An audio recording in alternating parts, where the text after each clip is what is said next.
Jadi kemarin Mimi ketemu sama seorang teman yang adalah single mom juga, sebut aja B. Terus si B ini ceritain tentang temennya A, perempuan ya, yang lagi punya masalah rumah tangga juga. Ini nggak nyebutin siapa itu si A, namanya nggak disebutin, pokoknya identitasnya nggak disebutin ya. Dia cuma cerita kalau itu adalah temennya. Si B ini cerita kalau si A adalah seorang janda dari 2 orang anak. A ini janda dari seorang pengusaha yang cukup terkenal dan royal, uangnya banyak. Si A ini lagi di kondisi yang susah banget minta uang ke mantan suami belakangan ini ya, karena si mantan suami ini udah punya pacar. Padahal di awal-awal perceraian urusan keuangan tuh nggak pernah ada masalah. Bahkan emang dari sejak menikah mereka tuh emang nggak pernah punya masalah keuangan karena si suaminya ini tuh emang tajir banget gitu lah ya. Pengusaha yang bener-bener royal, sama perempuan tuh urusan uang tutup mata lah. Si A ini tuh mau setiap tahun pergi ke luar negeri ke beberapa negara, hayu aja. Mau operasi plastik biar semakin cantik, mau biayanya ratusan juta pun ya oke aja. Intinya suaminya ini pengusaha kaya yang emang royal lah ya, sama istri sama anak-anak gitu. Belakangan sejak punya pacar tuh jadi kayak mantan suaminya ini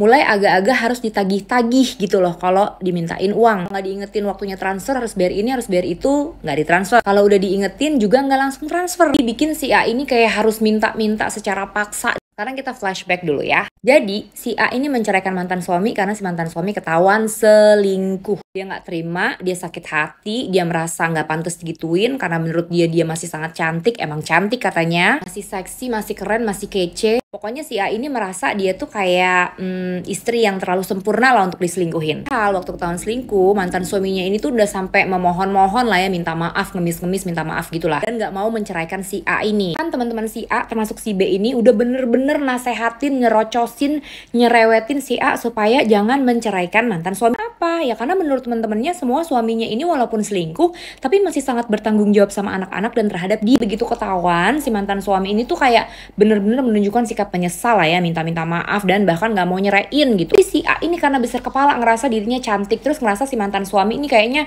sedih banget gitu kan, kayak menyesal banget. Dalam hatinya dia ngerasa biarin gue mau bikin dia nyesel gitu kan. Jadi dia kayak oh harga diri gue udah keinjek, nggak terima gue. Dan dia tuh yakin banget kalau si mantan suaminya ini tuh emang nggak bakalan pindah ke lain hati gitu loh, bakalan terus cinta sama dia. Padahal semua temen-temennya udah ngingetin, belum tentu nanti kalau udah cerai, ini dia bakalan tetap kayak gini sama lo. Ditambah lagi lo juga tuh kondisinya nggak kerja. Pun si A bilang nih, tenang aja, dia mah nggak bakal berani nyetop nafkah ke gua sama anak-anak. Dan akhirnya tetap bercerai tuh mereka. Pada saat bercerai katanya sudah membuat perjanjian di notaris bahwa si suami ini akan terus menafkahi gitu lah ya. Tahun berlalu, terus akhirnya si suami end up punya pacar. Dan ya udah, disitulah drama dimulai. Minta duit pun mulai susah, tersendat-sendat. Dan akhirnya si A ini sekarang kebingungan, kepusingan, kestresan sendiri. Ini yang selalu Mimi kasih tahu sama teman-teman juga ya. Kalau suami kita ketahuan selingkuh, tapi suami itu kondisinya masih royal banget, bahkan udah minta maaf, dan kamu nyatanya adalah istri yang belum punya persiapan finansial dan mental yang kuat, no,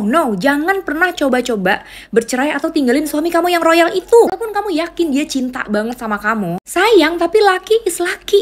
Iya, dia akan nangis sebulan, 2 bulan, 3 bulan setelah kehilangan kamu, iya. Tapi abis itu ya udah, laki is laki. Dia akan ketemu lagi dengan perempuan yang lain, dia akan pacaran lagi dengan perempuan yang baru, dan dia akan ngelupain kamu. Karena kalau kamu cuma mengandalkan kecantikan, keseksian, kepintaran, kekerenan kamu sebagai seorang perempuan, sebagai seorang istri, sebagai seorang ibu, harga diri kamu tuh yang kamu taruh setinggi-tingginya itu, sayang, tetap di luar sana masih banyak perempuan lain yang lebih cantik daripada kita. Dan laki-laki single, walaupun masa lalunya adalah tukang selingkuh, selama dia royal, kaya raya, banyak duit, sayang, semua perempuan ngantri. Bukan cuma sekedar ngantri mau jadi satu-satunya. Kan banyak perempuan di luar sana yang siap menjadi yang nomor 2, nomor 3, nomor 4, they don't care ya.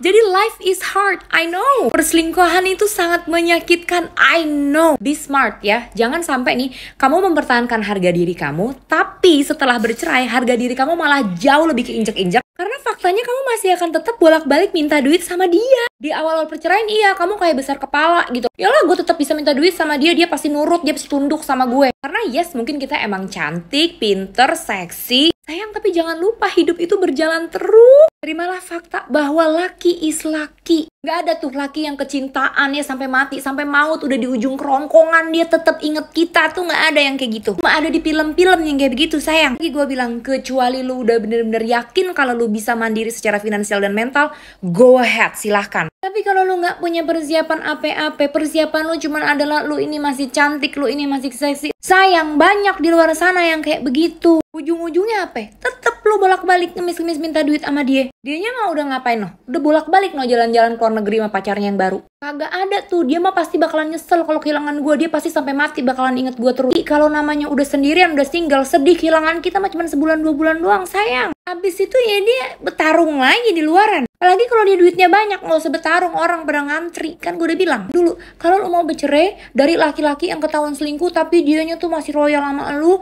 masih baik sama anak-anak ya, kaya raya, lu pikir-pikir ulang. Jangan lu terlalu mempertahankan harga diri lu. Udah nggak usah terlalu lama lu memikirkan perselingkuhannya. Mana juga lu nggak bakal ketemu laki yang lurus aja, nggak bakal nyakitin lu, nggak bakal ketemu. Kalau sampai puasain 40 hari ya nggak bakal ketemu sayang. Jadi kalau ada nih sekarang kalian yang lagi diselingkuhin tapi suami masih minta maaf, terus suami masih ngasih duit buat anak-anak, buat kita, udah peruk duit dulu yang banyak sayang, tabungannya ditebelin. Apa-apa mau nangis lu masuk kamar mandi nangis, masuk kamar nangis, sholat lu nangis, nggak apa-apa. Jangan lu lepasin kalau lu belum yakin lu bisa hidupin anak-anak lu dan diri lu sendiri kalau nggak ada dia. Pertahanin pokoknya rumah tangga, suami yang masih kayak begitu pertahanin walaupun lu berdarah-darah. Sambil lu pertahanin, sambil lu pelan-pelan belajar mandiri, mulai buka usaha, kumpulin duit yang banyak, semua kebutuhan anak-anak langsung lu simpen-simpenin duluan. Ntar kalau semuanya udah cukup, lu masih tetap nggak kuat juga, lu mau ceraiin, baru lu ceraiin. Jangan lu pakai senjata. Dia mah cinta sebenarnya sama gua masih cantik, gua masih seksi, gua masih pinter, dia pasti tetap tunduk sama gua ceraiin juga dia bakalan tetap ngejar-ngejar gua. Lu jangan kayak sinetron hidup lu. Kagak ada laki di dunia ini begitu, kagak ada. Sampai sini paham nggak? Udah ya, jangan pada pusing-pusing lagi, jangan pada bimbang, jangan pada bingung, jangan pada ragu lagi. Udah Mimi kasih tahu tuh jawabannya. Udah ya, ngopi dulu Mimi.